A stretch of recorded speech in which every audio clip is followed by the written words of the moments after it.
एक समय की बात है, एक सौरभ नाम का लड़का, उसकी आयु 15 वर्ष के करीब थी और वह 9वीं कक्षा का छात्र था। उसकी आयु में उसे पहली बार एक सच्चा प्यार हुआ था और जिससे उसको प्यार था उसका नाम अंजलि था और वह उसकी कक्षा की सहपाठी थी। अंजलि एक अमीर घराने की लड़की थी और उसकी आयु भी लगभग 14-15 वर्ष की थी। अंजलि दिखने में बेहद खूबसूरत थी, पर उसको और लड़कियों की तरह अपनी खूबसूरती पर घमंड नहीं था। सौरभ अंजलि को बेहद प्यार करता था, पर उससे अपने इश्क का इजहार करने से डरता था। उसके पिताजी किसी प्राइवेट कंपनी में एक वर्कर थे और उसकी आर्थिक स्थिति कुछ ज्यादा खास भी नहीं थी। लगभग 10-12 हजार उसके पिता का मासिक वेतन था।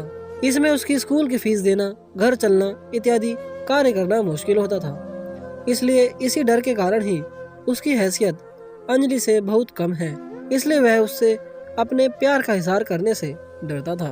अपने इस इश्क के कारण सौरभ में एक बदलाव जरूर आ गया था कि पहले वो स्कूल न जाने के बहाने खोजता रहता था, पर अब वह स्कूल टाइम से पहले जल्दी तैयार होकर स्कूल चला जाता था।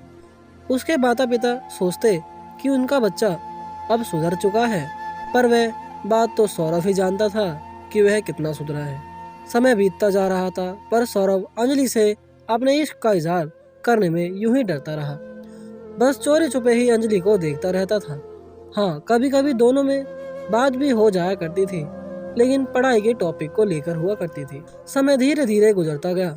उन्होंने 9वीं कक्षा पास की, फिर 10वीं पास की और अब वह 11वीं कक्षा में आ चुके थे। पर सौरभ के दिल में अंजलि को लेकर प्यार इस गुजरते हुए वक्त में भी कम ना हुआ। जैसे सौरभ 11वीं कक्षा में पहुंचा, उसके कुछ दिन बाद ही सौरभ के घर की आर्थिक स्थिति कई ज्यादा बिगड़ चुकी थी, क्योंकि उसके पिताजी की जॉब किसी कारणवश छूट गई थी और सौरभ की प्राइवेट स्कूल की फीस भर पाना भी उसके पिताजी के लिए थोड़ा मुश्किल हो रहा था। ऐसे हालात में सौरभ की पढ़ाई पर कुछ बुरा प्रभाव ना पड़े, इसलिए सौरभ की मौसी ने सौरभ को 12वीं कक्षा पूर्ण होने तक अपने पास बुलाने की राय उसके पिताजी के सामने रखी और कहा, सौरभ मेरे बेटे जैसा है, उसकी 12वीं क्लास जब तक नहीं हो जाती उसकी पढ़ाई लिखाई का जिम्मा मैं उठाऊंगी, तुम बेफिक्र रहो। ऐसे में सौरभ के पिता को यह सही लगा और उसको उसकी मौसी के पास जयपुर भेजने का निर्णय लिया। सौरभ को जब वह बात पता चली कि वह अब 12वीं कक्षा पूर्ण होने तक जयपुर रहेगा, तो वो थोड़ा मायूस हो गया था। अपनी आर्थिक स्थिति को देख उसने अपने पिता का यह निर्णय स्वीकार लिया। अगले दिन सौरभ अपने मायूस चेहरे के साथ उठा, क्योंकि उसके स्कूल का आज आखिरी दिन था। सौरभ और दिनों की तरह आज और जल्दी अपने स्कूल चला गया। सौरभ जैसे स्कूल पहुंचा, उसको अंजलि को देखते ही एक खुशी जाहिर नहीं हो पाई जैसी और दिनों होती थी, क्योंकि उसको पता था कि वह उसको आज आखिरी बार देख रहा है। क्लास का 6 पीरियड हमेशा गेम पीरियड हुआ करता था और सभी बच्चे बाहर वॉलीबॉल और बास्केटबॉल खेलने जाते थे। उस दिन भी सभी बच्चे बाहर वॉलीबॉल और बास्केटबॉल खेलने गए, पर वह सौरभ अकेला क्लास में बैठा हुआ था। ऐसे में उसकी नज़र अंजलि के बैग पर पड़ी। उसने देखा कि उसका आईडी कार्ड बैग के ऊपर रखा हुआ है। उसने पास जाकर उसका आईडी कार्ड उठाया और उसमें उसने अंजलि की प्यारी सी फोटो देखी और उसको अपने पास यह सोचकर रख लिया कि उसकी इस प्यारी सी फोटो को देखकर ही मैं अपना प्यार याद करता रहूंगा।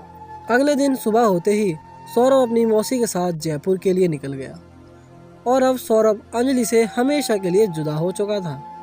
समय अपनी रफ्तार से बीतता गया। सौरभ ने अपनी पूरी पढ़ाई खत्म कर ली थी और वह एक बड़ी कंपनी में मैनेजर की पोस्ट पे लग चुका था। उसकी जिंदगी काफी कुशल मंगल चल रही थी। बस उसको हमेशा एक ही चीज की खामी खिलती थी और वो थी अंजलि। सौरभ ने अंजलि को ढूंढने की लाखों कोशिशें की, पर तभी भी वह उसे ढूंढ न पाया। कुछ समय बाद सौरभ के घर वालों ने उसकी शादी एक सुंदर लड़की के साथ तय कर दी और संयोग से उस लड़की का भी नाम अंजलि था। सौरभ अब भी अपनी पत्नी को सौरभ जब भी अपनी पत्नी को अंजलि नाम से पुकारता था तो उसको हमेशा अपने प्यार की याद आ जाया करती थी। सौरभ ने कभी भी अपनी पत्नी के सामने यह एहसास नहीं होने दिया कि उसके नाम से उसको अपने सच्चे प्यार की याद उभर जाती है। एक दिन सौरभ अपनी कंपनी की कुछ इम्पोर्टेंट फाइल तलाश रहा था कि अचानक उसको अंजलि का वह स्कूल आईडी कार्ड मिल जाता है और उस पर अंजलि की प्यारी सी तस्वीर को देखकर वह भावुक हो जाता है।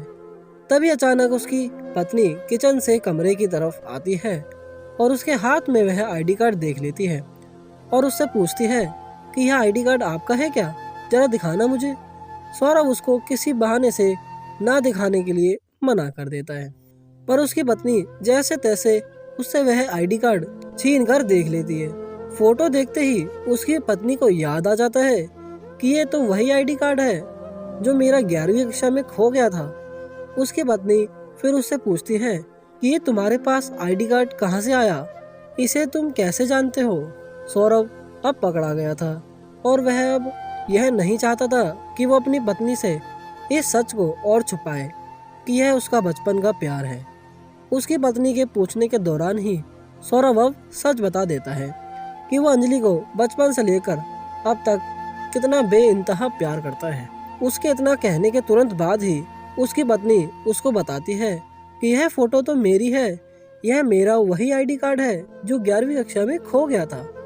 यह सुनते ही सौरभ के चेहरे में एक प्यारी सी खुशी की झलक आ जाती है, पर तब भी उसको अपनी पत्नी की बात पे यकीन नहीं हो रहा था। तो उसको यकीन दिलाने के लिए उसकी पत्नी अपनी पर्सनल डायरी लेकर आती है जिसमें उसके कुछ बचपन के स्कूल की फोटोज होती है और पूरी क्लास की एक बड़ी फोटो जिसमें वो और अंजलि एक साथ खड़े थे।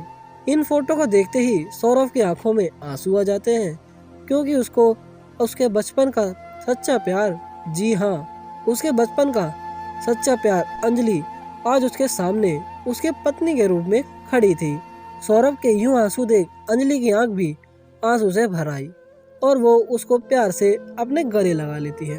दोस्तों, वो कहते हैं ना कि प्यार अगर सच्चा हो तो रब भी तुम्हें उससे जुदा नहीं कर सकता। ठीक वही हुआ सौरभ के साथ भी। उसने बड़ी शिद्दत से अंजलि को चाहा था और आखिरकार क्या हुआ, उसे उसका प्यार मिल ही गया। दोस्तों, अगर आप भी किसी से इश्क करते हैं तो यूं ही करते रहिए। अगर आपका प्यार सच्चा हुआ तो मानिए या ना मानिए, ये खुदा जरूर आपको आपका इश्क जरूर दिलवाएगा। तो दोस्तों, आई होप आपको ये कहानी पसंद आई होगी। अगर पसंद आई तो वीडियो को लाइक करना, कमेंट करना, शेयर करना और हमारे आने वाली वीडियो देखने के लिए रोज स्टोरी स्टूडियो को सब्सक्राइब करना।